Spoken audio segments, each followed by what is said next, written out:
Yo, what is going on, everyone? My name is Nick, or the Notorious Fantasy, and in today's video, we're going to be breaking down my top 20 quarterback and tight end rankings and tiers for week number 8 of the 2024 fantasy football season. But before we could get into things, I would like to ask that if you guys are new to the channel and you do end up enjoying today's video, then please make sure to hit that subscribe button down below. And while you're down there, whether you are new to the channel or not, please make sure that you do leave a like on today's video. It would help me out a ton. If you want to follow me on Twitter or X, please do so at NotoriousFantasy. So without further ado, let's get into my week number 8 top 20 quarterback rankings and tight end rankings and tiers for the 2024 fantasy football season. We begin with the S tier at the quarterback position for week number 8 with my quarterbacks 1 through 3. At number 1 to lead things off, we have Lamar Jackson, quarterback of the Baltimore Ravens, going up against the Cleveland Browns this week in Cleveland. Now, when it comes to Lamar Jackson, I don't want to sound like a Lamar Jackson glazer here, but honestly, this guy has been the most consistent quarterback in fantasy football this season. He's been a top 12 quarterback in all 7 games on the year,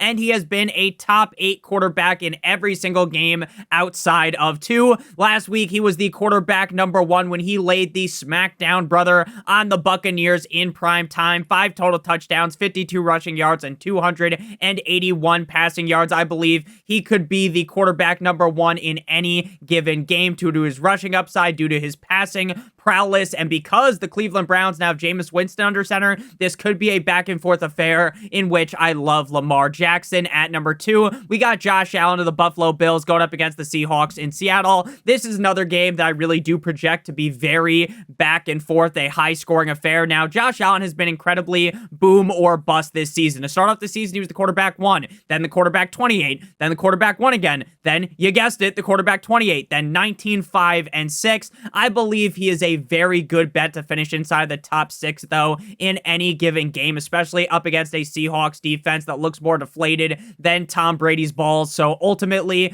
up against Seattle here, this is a great spot for Josh Allen. I think he's going to be a lot more consistent now that he has a true wide receiver 1 in Amari Cooper. At number 3 to close out the S tier, we got Jalen Hurts going up against the Cincinnati Bengals in Cincinnati. Now, I know the Cincinnati Bengals defense has hardened up over the last 2 games, right? In these cupcake matchups, the Cincinnati Bengals defense prevails, and now everyone's ready to get down on their knees and give them the gawk gawk 9,000 special. But ultimately, now they're playing up against a real opponent, a real foe in the Philadelphia Eagles, and I think the Philadelphia Eagles offense here has too much firepower for them to bear. Jalen Hurts has been another very consistent quarterback. He has been a top 13 quarterback in every single game outside of 1, and a top 8 quarterback in back-to-back games up against Cincinnati Bengals, up against the Cincinnati Bengals is a great spot for him. Moving now to the A tier with my quarterbacks 4 through 6. At number 4, we got Jordan Love Me Tender, Love Me Sweet. Now, Jordan Love is going up against the Jacksonville Jaguars in Jacksonville, and that's just the type of matchup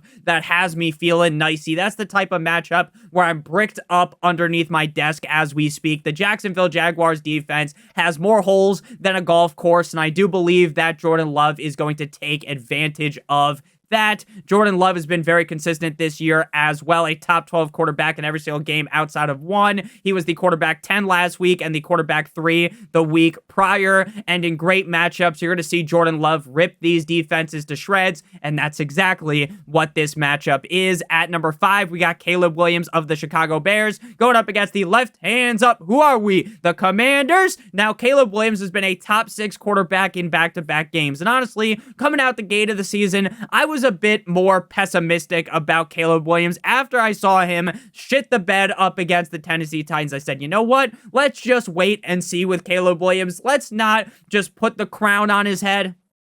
Let's not just say instantly coming into the NFL, he's going to dominate 50 Shades of Grey style. And then, it's a slow burn, right? Quarterback 29, 14, 21, but then up against Carolina, he smacks him up front hand, quarterback 6. Then he goes for the backhand, Djokovic style, up against the Jaguars as the quarterback 1. I think he's going to be a great bet to finish as a top 6 quarterback in games that are great matchups, and that's exactly what a spot up against the Commanders is. Next up to close out this tier, we got Joe Burrow, Slim Shiesty here. Now, Joe Burrow has been pretty consistent. Again, I guess I need to stop using that term because I've said it a million fucking times in this video. but he has been consistently solid. You know, week 1, he was terrible up against the Patriots, but besides that, he's been solid. He was the quarterback 16 last week up against the Browns in Cleveland, which I really do believe was a big disappointment out of Joe Burrow, because the last couple of weeks prior to that, he was really ripping off big games. But here up against the Eagles, again, I believe both of these teams are going to be in a slugfest. They're going to point to the middle of the octagon, stand and bang here, Gaethje versus Holloway style, and I think that Joe Burrow should be able to finish clearly inside of the top 6. Next up, we move on into the B tier here with CJ Stroud leading things off. And CJ Stroud last week was locked in a box and they threw away the key, because CJ Stroud was all aboard the struggle bus up against the Packers in Lambeau, just 10 of 21 for 86 fucking yards, which is so low. Obviously, 86 yards for a quarterback. He had 5 fantasy points. He was the quarterback 29. But now he goes from that rock hard matchup, right, where the Packers had him seeing ghosts, to seeing a matchup up against the Colts that is crystal clear. The Colts are another defense with a ton of holes, like one of your old t-shirts. And I think that CJ Stroud's going to go crazy, just like he did earlier on in the season up against this team, where he was the quarterback number 8 all the way back in week 1, which feels like a very long time ago. At this point, it's crazy that it's already week 8. It feels like the season just began, and now the season's like halfway over. Next up, we got BCB, Big Cock Brock of the 49ers going up against the Cowboys at home in San Francisco. Now, things were very dicey starting off the year for Brock Purdy. It wasn't looking the best, but recently he's looked a lot better. Quarterback 6 and 8 in back-to-back games. Now, losing Brandon Ayuk is no bueno. Deebo Samuel, coming off the pneumonia, might not fully be himself, not the best. The fact that they don't have Jawan Jennings isn't the best. The fact that the most healthy, I felt like Mike Tyson, the most healthy wide receiver on his team right now is a dude who got shot a couple of weeks ago, is a little bit crazy. But even with that, they still have a great pass-catching running back in Jordan. The numbers, Mason, what do they mean? They still have George Kittle. They still have Ricky Pearsall, and Deebo will be out there. So while the weapon core has been a little bit depleted, I still think Brock Purdy will get it done up against a fraudulent Dallas Cowboys defense. Next up, we got Baker Mayfield. Now, Baker Mayfield's expert consensus ranking right now in Fantasy Pros is the quarterback 16, so I have him ranked much higher than that. Why do I have him ranked much higher than expert consensus rankings? Because I believe in the NBA Jam philosophy. When a player is hot, when a player is on fire, NBA Jam style, I am going to continue to play them. Now, does losing Mike Evans suck donkey dick? Yes. Does losing Chris Godwin suck really, really, really, really bad? Yes. But they have a ragtag group of XFL, CFL legends out there. They have K-Dot and they have Rachaad White who can catch passes. Seems like Bucky Irving's going to play. He can catch passes. They have another running back on the team in Sean Tucker Carlson who can also catch passes. So they have a lot of guys out there. Again, is it Mike Evans and Chris Godwin? Of course, they can't hold those guys' jock straps. But ultimately, when Baker's run so hot in a matchup up against the Falcons, where I think even if with this ragtag group he can succeed, I like Baker Mayfield. Sue me. Next up, we move to the C tier, and this tier is huge. We have beginning here with Kyler Murray, my quarterback number 10, going up against the Dolphins in Miami. Now, Kyler Murray is the definition of boom or bust at the quarterback position. Quarterback 15, 1, 17, 24, 5, 25, and 5 to start off the season. The Dolphins defense is sneaky good. Kyler Murray in any given game could be the quarterback 1 due to his rushing upside, so I can't really bury him too far, but my confidence level right now isn't the highest. Next up, we got Kirk Cousins, Cole's Cash Kirk, going up against the Buccaneers. The last time these two teams played, Kirk Cousins was swag surfing. The motherfucker threw for over 500 yards, 4 touchdowns, and 1 INT up against the Bucs defense. Do I believe he's going to repeat that? Fuck no, baby. But I do think he should be a reliable top 12, top 16-ish quarterback. Next up, we got my main man, Tua Tagovailoa, going up against the Arizona Cardinals. Now, last time out prior to the concussion, he was Tua turning the ball over because this guy was just forcing the ball straight to the fucking defense of the Buffalo Bills before he smashed his head into Damar Hamlin. But Tua's back. back again, and I'm telling all my friends because as a Dolphins fan, he is the saving grace of this offense because we were moving the ball at the pace that old people have intercourse without Tua Tagovailoa. The Arizona Cardinals defense is ripe for the taking. The only question mark here, why is he not ranked higher, is because he might be a little bit rusty. It might take him some time to really get comfortable in the offense, but once he gets comfortable, I expect him to be slinging cock in this matchup. Next up, we got Bo Nix going up against the Carolina Panthers. Now, Bo Nix is a guy that I'm not going to outright sit here and jump on the guy's metaphorical meat, but what I will do is give him credit where credit is due.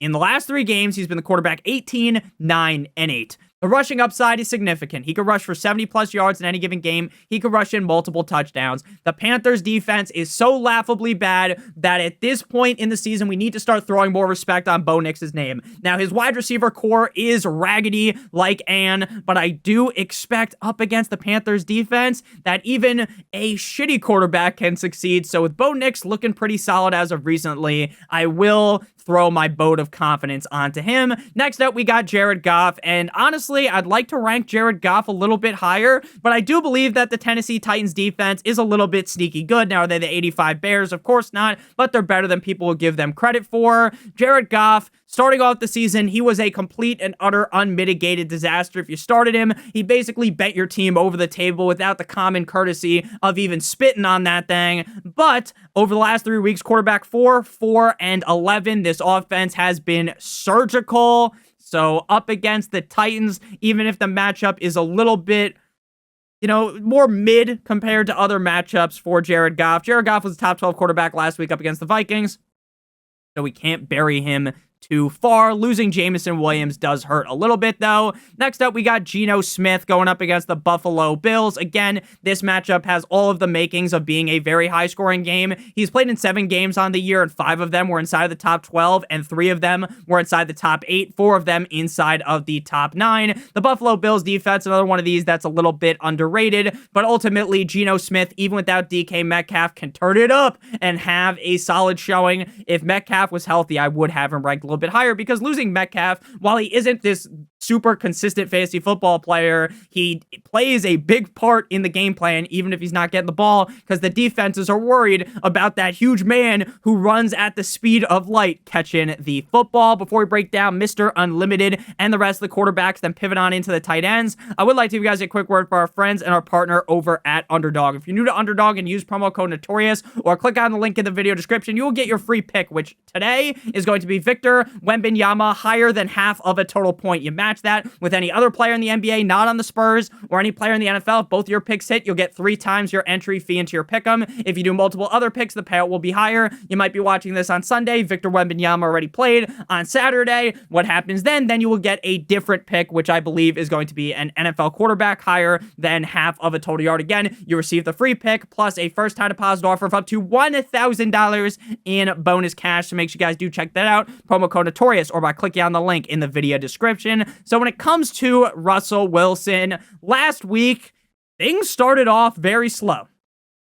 Comes in the game, he's playing, and it's like, why did these dumb fucks bench Justin Fields? Everyone's questioning Mike Tomlin. I'm feeling a little sussy on Mr. Russie. And then in the second half, Russell Wilson put belt to ass.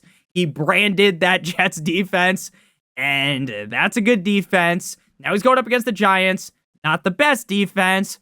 Rush should be able to have another solid game. He was the quarterback 3 last week. I will pump the brakes a little bit because I know who Russell Wilson is, at least recently, right? Early on in his career, if you saw him be the quarterback 3 the week before, you could be like, okay, maybe he's going to be the quarterback 3 again, right? But now, based on what I saw at Denver, his last year in Seattle, he could fall apart, right? He could end up shattering and having a bad game, but the matchup is pushing me towards believe it again in Mr. Unlimited. Final tier here, we got Mr. Ron Rodgers, Mr. Discount, double check, Mr. State Farm, going up against the Patriots. Now, Rodgers has basically been the quarterback 12 to 18 every single week. The Jets are going to look better with Devontae Adams than they did last week, but something just feels a little off about Rodgers. I'm not saying that Rodgers looks terrible, like completely and utterly trash, but he's throwing some balls that just don't look right coming out of his hands. He makes some stupid decisions that are not normally his forte. He still has a lot of great wide receivers out there. The Patriots defense is not what we thought they would be this season, so Rodgers should be fine. But again, until they really figure it out and start playing well consistently, and Rodgers starts consistently putting up big fantasy numbers, what's the point in ranking him higher? Next up, we got Dak Prescott, and Dak Prescott dacked us down prior to the bye. If you played him up against the Lions as the quarterback, 28, 17 of 33. If he threw 5 more passing attempts, that would have been 17 of 38. Yeah, baby! Shout out to Fetty Wap, 178 passing yards, 2 interceptions. Terrible. We know Dak. You know him. He struggles against good teams.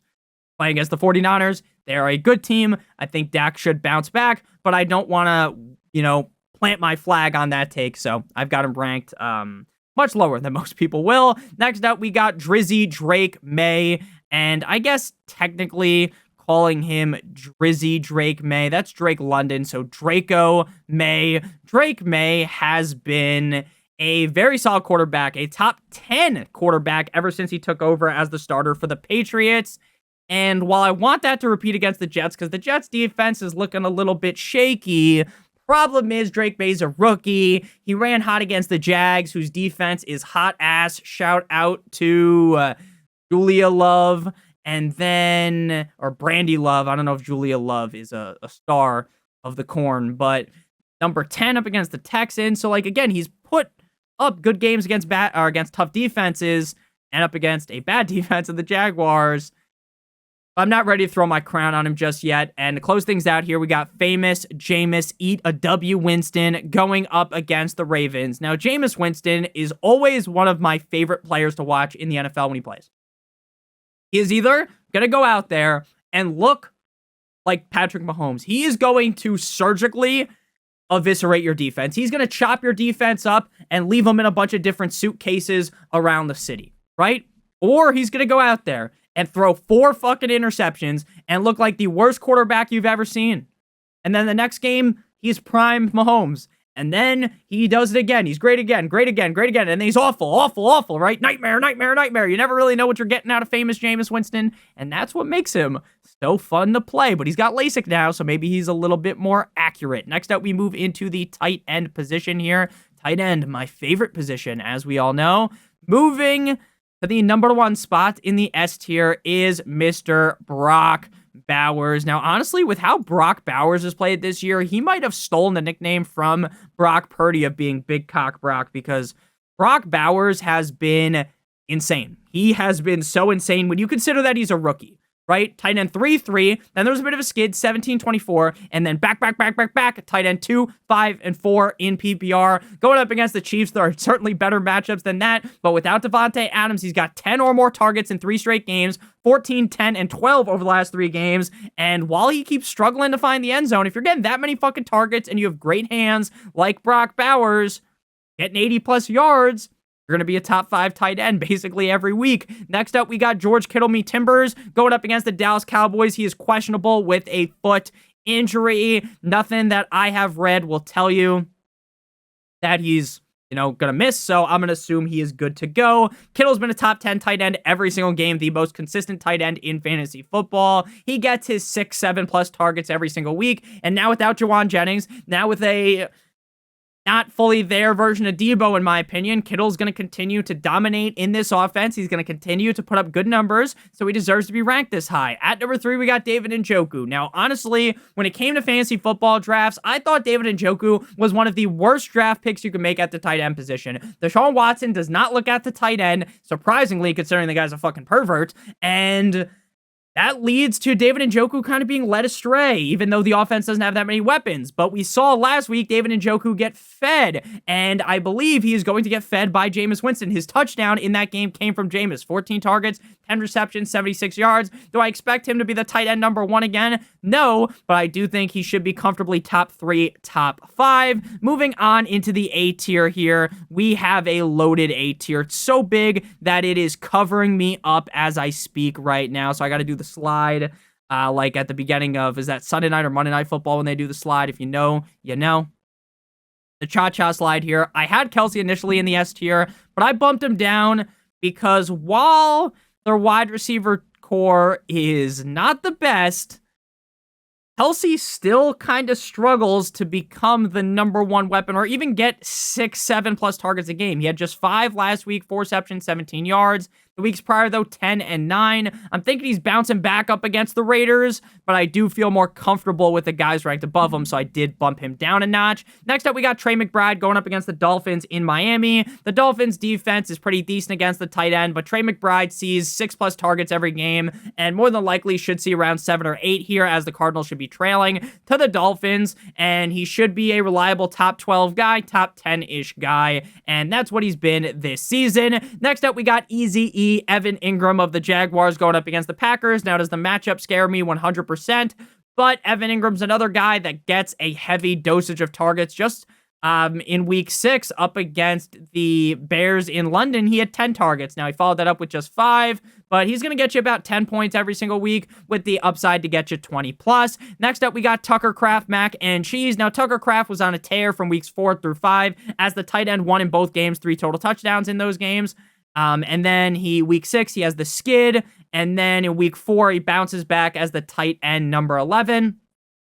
The Jaguars matchup is what dreams are made of. So I'm thinking Kraft has a top 10-ish game yet again. Next up, we got Fergalicious of the Dallas Cowboys going up against the 49ers. Now, the whole ship sank up against the Detroit Lions. Outside of CeeDee Lamb, basically everyone was a big fat bust, like you've been holding it in for a couple of days and you spray it all on her face. No diddy. But going up against the 49ers isn't the best spot again for Dak Prescott, but this is a guy that should be getting 6, 7 targets a game. And again, that's such a volatile tight end position. I'm willing to take the risk, even if I don't believe in Dak. Next up, we got Cade Otton. Now, Cade Otton's core around him is dismantled like the Krusty Krab dismantle. You know what I'm talking about? I think that's what happened in that SpongeBob episode. That was a long time ago, and I'm 25 now. I probably watched that when I was like 6 years old. But if you know what I'm talking about, I think that's a correct reference. If it's not, just discard it. Tight end 5 last week, 8 receptions, 10 targets, 100 yards. No Mike Evans, no Chris Godwin. I've always been a big believer in Cade Otton. It was just kind of there were too many cooks in the kitchen. But now with the cooks out of the kitchen, Cade Otton should flourish. To close things out here, we got Kyle Pitts up against the Tampa Bay Buccaneers to close out the A tier in Tampa. Now, Kyle Pitts this season, it really wasn't going too well. Week 1, he was the tight end 4, but week 1, 12 points getting you the tight end 4. That's really just an anomaly, right? Normally, you get 12 points. You're nowhere close to that. Then he was the tight end 21, 13, 87. Like, okay, we got the same Kyle Pitts. It's the same shit, different year. Then he's the tight end 6, 13 to 10, 10 or more points in 3 straight games. If he can get you 10 or more points every game, you're going to be happy. Up against the Bucs defense, that is not great against tight ends. I think Kyle Pitts should have a solid enough game here. Next up, we move into the B tier, beginning with Hunter Henry. Now, Hunter Henry, over the last 2 weeks with Drake May, has been a top 7 tight end in both games. 5 targets in week 6, 9 targets last week up against the Jags. The Jets defense isn't the best up against tight ends, but again, I do worry that, like, when you run this hot and you're Hunter Henry, you're bound to kind of get put out a little bit. The flame's bound to get a little bit dissipated here. Next up, we got Sam Laporta. Now, Sam Laporta has fucked you right in the keister basically every week of the season, but no Jameson Williams should lead to more targets for Sam Laporta. This is a season to forget for a guy that I called last year being elite. He was the tight end 1. And then this year, he's been the tight end 8, 30, 23, 13, 9, and 37. The tight end 22 on the season. No bueno. Next up, we got Cole Kmet. Cole Kmet has been the tight end 48, 17, 2, 20, 21, and 1. The reason why he isn't more successful is because they have Keenan Allen, Roma Dunze, and DJ Moore all on that team, and DeAndre Swift has been incredibly efficient inside the red zone. Cole Kmet's a guy that can score 1 or more touchdown in any given game. The matchup up against the Commanders gives him a boost for me. At number 14, we have Mark Andrews. Now, I think a lot of people are going to rank Mark Andrews higher than this because he's been the tight end 6 in week 6 up against the Commanders, and he was the tight end 3 last week, 3 total touchdowns over the last 2 games. But again, I feel like if you fully buy in, that's how you get disappointed, right? If you rank him as the tight end 14, sure, a lot of you guys will have to play him. then you're not going to be disappointed if he's the tight end 20, right? But if you rank him as the tight end 6 because he's been a top 6 tight end in back-to-back games, that's how you get very, very disappointed, right?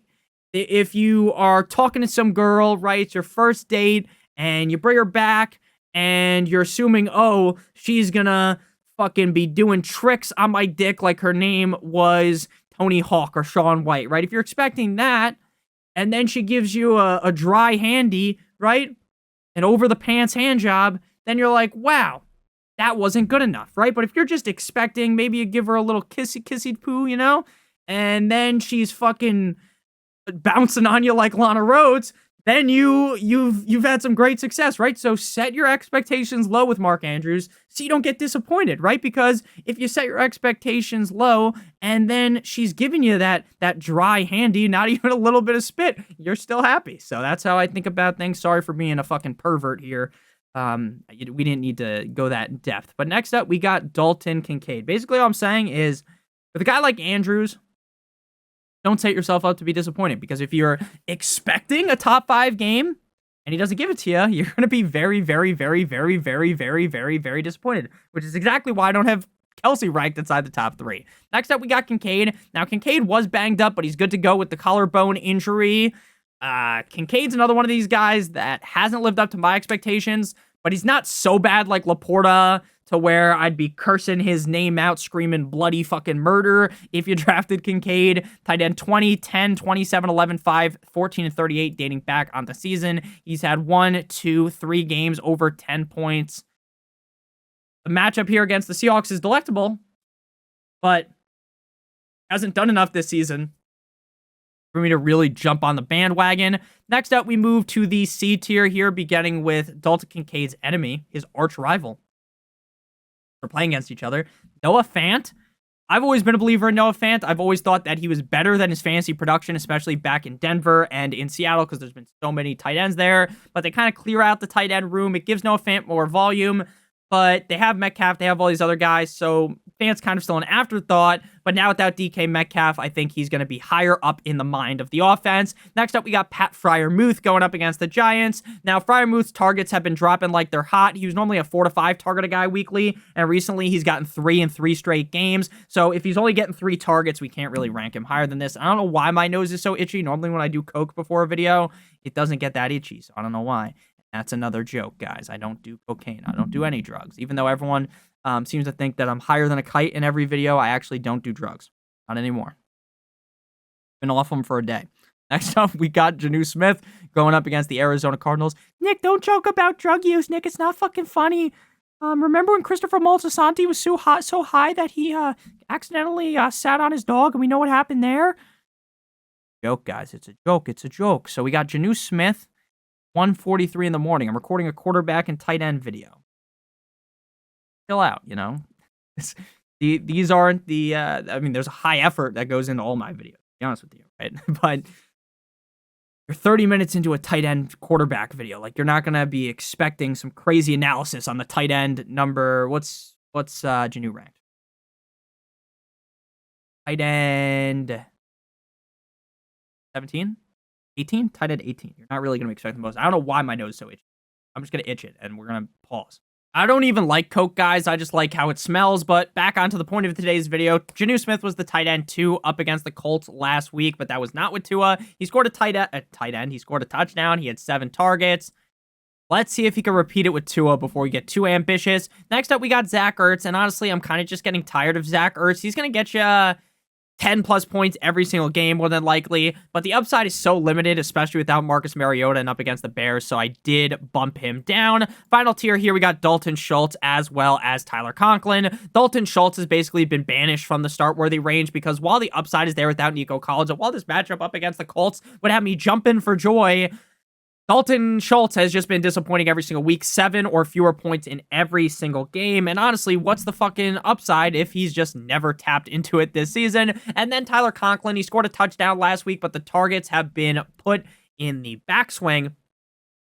as Aaron Rodgers is now there. So again, my excitement level isn't the highest. He went 4 for 4 like he was at Wendy's for 70 yards at touchdown last week. Unless he scores a touchdown, he's going to be a disaster. So thank you guys all so much for watching. If you end up enjoying, make sure you guys do hit that subscribe button down below and do leave a like on today's video. It would help me out a ton. If you want to follow me on Twitter or X, please do so at NotoriousFantasy. So without further ado, let's get on out of here. And always say without further ado, let's get into the video. Without further ado, check out Underdog, promo code Notorious. Get your free pick, plus a first-time deposit offer of up to $1,000 in bonus cash. Check out one of the videos on the screen if you haven't seen already. And you better be back on Sunday morning around 12 Eastern Standard Time. We're live prior to the games. I love you guys more than you will ever know. I'm starting to feel a little bit sick on the actual reel. My nose is messed up right now. I love you guys. Have a great one. See you guys soon. It's almost Halloween. Happy Halloween weekend to any of y'all that celebrate Halloween weekend. Love you. Bye-bye.